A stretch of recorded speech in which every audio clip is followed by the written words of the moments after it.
Assalamualaikum warahmatullahi wabarakatuh. Nama saya Alfianita Olivia. Saya dari D4 Teknik Otomasi Politeknik Perkapalan Negeri Surabaya. Jadi di sini saya akan mensimulasikan rangkaian pneumatik elektrik yang ditugaskan oleh dosen pneumatik dan hidrolik saya. Untuk membuat proyek tersebut disarankan dengan menggunakan aplikasi FluidSim P. Jadi di sini saya akan sedikit mereview apa itu aplikasi FluidSim. Aplikasi FluidSim itu seperti halnya kayak aplikasi Proteus, namun Proteus itu seperti rangkaian listrik seperti nyata. Jadi kalau FluidSim itu suatu aplikasi yang digunakan untuk atau menyerupai aplikasi yang ada di lab pneumatik dan hidrolik. Jadi di sini tuh ada beberapa komponen item dan komponen. Yang pertama itu ada item file, edit, execute, library, insert, project, dan lain-lain. Sama seperti aplikasi-aplikasi lainnya, di file ada new open, edit ada cut, copy, dan lain-lain. Jadi di sini juga itu ada zoom-nya, ini zoom size, standarnya size. Ini adalah fit to window mengikuti Windows kita, nambah zoom in, zoom out, dan lain-lain. Dan di sini juga beberapa di sini adalah komponen yang kita gunakan untuk merangkai. Jadi di sini tuh ada valve-nya, ada motor, brake switch, dan lain-lain. Banyak juga. Besar ya. Nah, segini kalau besar. Nah, yang selanjutnya aku mau mempraktekkan cara membuat rangkaian pneumatik elektrik yang simple menggunakan piston double acting. Jadi nanti rangkaianku ini bisa maju mundur dengan otomatis. Jadi nanti kita bisa setel, mau kita otomatisin apa kita harus menekan terlebih dahulu. Saya ada dua macam rangkaian di sini nanti. Tapi kita praktekkan satu-satu dulu. Nah, di sini tuh yang pertama yang kita lakukan adalah file new open, atau kita juga bisa buka dari sini. Nah, di sini tuh ada dua bagian. Ini bagian yang pertama. Yang kita butuhkan adalah peralatan yang pertama adalah 5/n wave valve. Kita taruh bawah valve-nya. Kita juga butuh one way. Nih, kita butuh one way flow control. Cari dulu ya.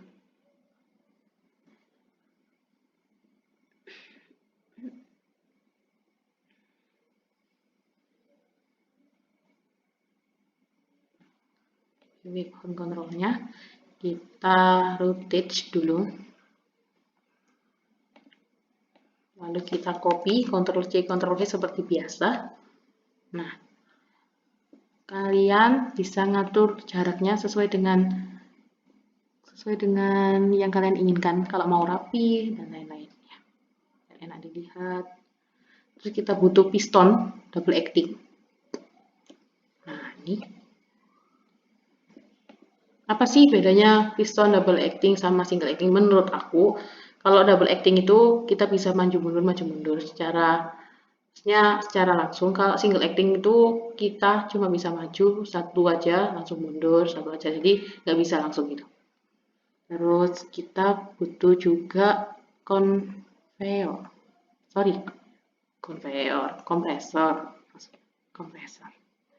Nah, ini. Nah, kita sekarang juga butuh distance rule. Distance rule ini sama halnya kayak pengalamatan. Jadi nanti di sini ini bagian pertama kita buat valve-nya, yang bagian kedua kita buat seperti tombol-tombolnya kayak push button, limit switch, relay, dan lain-lain. Kita taruh di sini. Sebelum itu kita rangkai dulu. Seperti biasa, rangkai.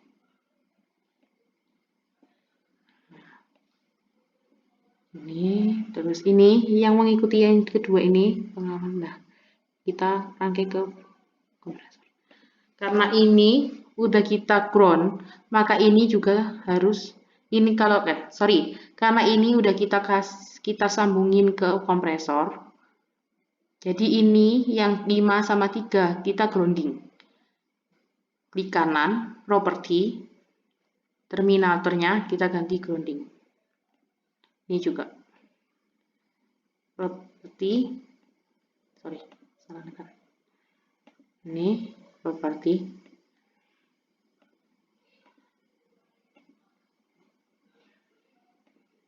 kita pilih ground. Oke. Terus kan kita ya butuh di sini di image switch untuk menghubungkan ke push button sini. Jadi kita klik 2 kali atau klik kanan, properti.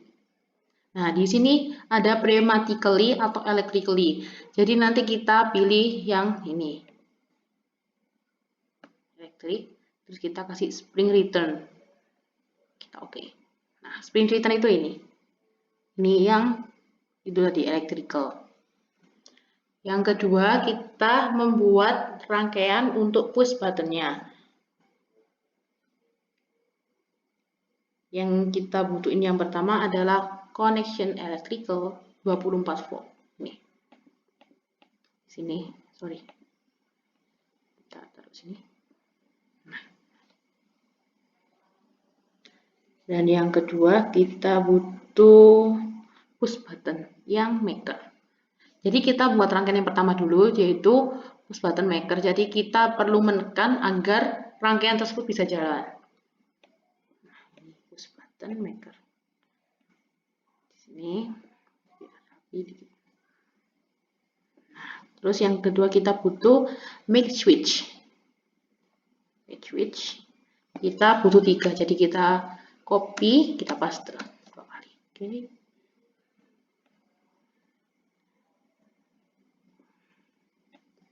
Jadi kita paralel. Oke. Kita rapiin. Nah, terus kita juga butuh brick switch. Apa sih bedanya maker switch sama brick switch? Kalau maker, kita itu perlu menekan dulu karena kita paralel. Ini kita paralel dengan nanti solenoid valve yang ada di sini. Jadi kita nggak perlu menekannya. Jadi cuma menekan yang satu ini aja karena udah kita paralel nanti. Dan kita pakai brick switch. Cari brick switchnya. Kita butuh satu aja. Nah. Dikit. Udah. Kita lanjut, kita butuh relay.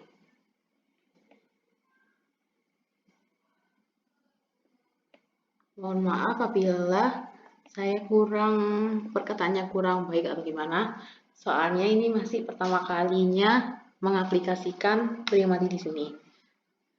Lalu kita juga butuh connection elektrik yang 0 volt. Kita ground, buat kita grounding. Taruh sini.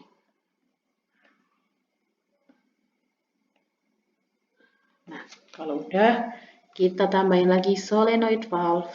Jadi nanti untuk memanggil ini yang di sini. Nah, kita pasin dulu. Udah, sekarang kita rangkai. Bismillahirrahmanirrahim. Pastikan rangkaiannya nggak ada yang terbuka. Jadi semua rangkaian atau kayak rangkaian listrik, rangkaian pneumatik ini harus closed loop. Nggak ada rangkaian yang terbuka. Kalaupun terbuka, itu pun alamatnya sudah dipanggil di sini. Pastikan.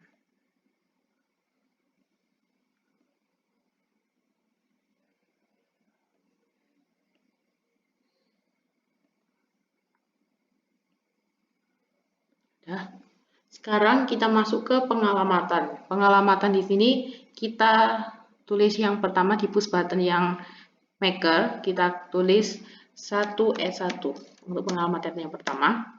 Yang kedua di sini 1S2. Dan yang ketiga di sini 1S3. 1S3. Dan di sini kita kasih alamat untuk relaynya K1 karena diparalel dengan ini agar kita tidak menekannya terus-menerus. Kita hanya menekan ini, kita pengalamatannya kita samain dengan relaynya. Jadi K1 ini juga kelas 1. Kelas 1. Jadi di sini juga ini ada solenoid valve. Nanti kita pengalamatannya kita samain sama yang ada di sini. Jadi kita kasih alamat Y1, Y1. Di sini juga kita kasih alamat samain, harus yang valve-nya aja nih ya. 1, Y1. Dah. Kalau ada tanda ini artinya ini sudah tersambung. Sekarang kita masukkan pengalamannya pada distance rule-nya. Kita kasih 1S2 yang 1S2 ini untuk yang limit switch yang maker. Kita kasih posisi 0. Jadi waktu limit switch-nya itu ketekan yang 1S2 ini pada posisi 0, pada posisi kayak gini. Ini posisi 0. Yang 1S3 ini saat ini dialiri arus. Jadi 1S3 itu nanti posisinya adalah 100. 100 itu posisi piston keluar semua jadinya. Oke, kita oke. Nah, pastikan rangkaiannya nggak ada yang terbuka. Kita coba run. Nah, misalkan kita run terus kita tekan ini. Nah, karena ini cepet banget, kita stop dulu. Kita bisa edit ini. Jadi gunanya one way flow control ini untuk mengatur maju mundurnya piston tersebut. Jadi kita itu ini yang maju, ini yang mundur. Jadi kita itu bisa mengontrolnya. Seandainya yang pertama ini kan 100%. Jadi itu ada 0 sampai 100. 100 itu paling cepat. Jadi kita bisa 50, seandainya 50 atau 60 gitu ya. 60, ini 60 kecepatannya 60 dari 100%. Yang waktu mundur kita kasih lebih lambat 20%. Nah, gini, kita coba lagi ya. Nah, kita run, kita tekan. Ini pakai push button yang maker, jadi kita perlu tekan dulu. Nah, mundurnya 20%. Nah, pelan-pelan gitu. Yang selanjutnya, benar sampai 0 ya.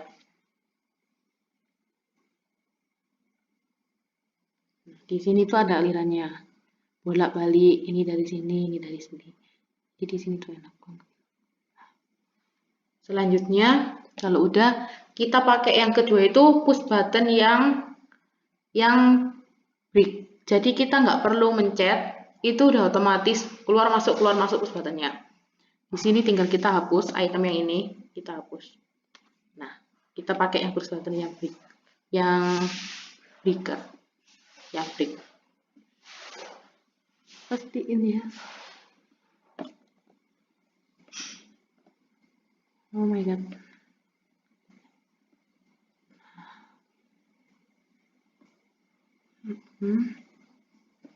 Nah, udah. Ini pakai push button yang breaker. Jangan lupa alamatnya 1S1. Kita run. Oh, sorry.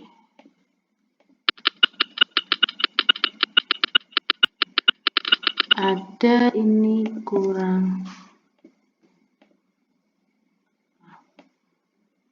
Nah, ini.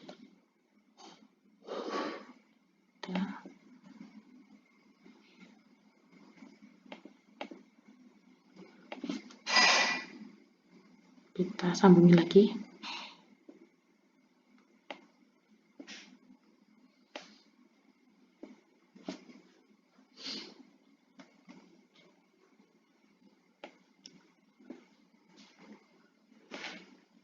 Kita coba run. Nah, jadi tadi maju mundurnya secara otomatis. Kita ganti di sini biar agak cepet. Kita kasih 40. Kita running start. Nah, di sini 40. Jadi kesininya 60% dari 100%, kesininya 40. Kita nggak perlu nekan. Jadi dia otomatis pistonnya maju dan mundur secara otomatis. Nah, sekian dari saya. Bila ada salah kata mohon maaf. Barang kalian yang ditanyakan bisa ditanyakan lewat komentar. Jangan lupa like dan subscribe. Terima kasih. Assalamualaikum warahmatullahi wabarakatuh.